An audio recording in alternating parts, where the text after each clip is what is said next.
আপনার কখনো ভয় হয় না আপনার ভবিষ্যৎ নিয়ে? আমার দুনিয়ার সমস্ত এনার্জি, সাহস, শক্তি এটা আমার আব্বার কাছ থেকে পাওয়া।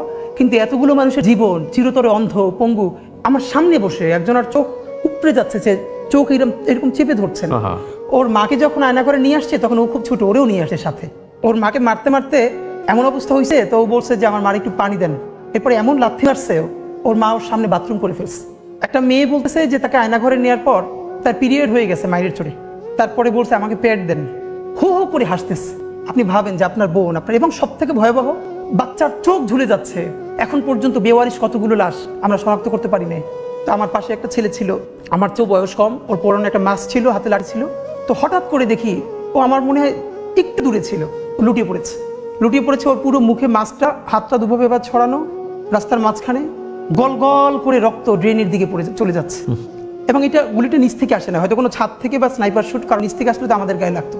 তো তখন আমার মনে আছে যে আমি আসলে কি করব। মানুষ আছে না কিছুক্ষণের জন্য কোনো সিদ্ধান্ত নিতে পারে না যে আমি ওর কাছে যাব নাকি আমি পিছনে ফিরবো। আমি একদম স্থির হয়ে দাঁড়াইছিলাম।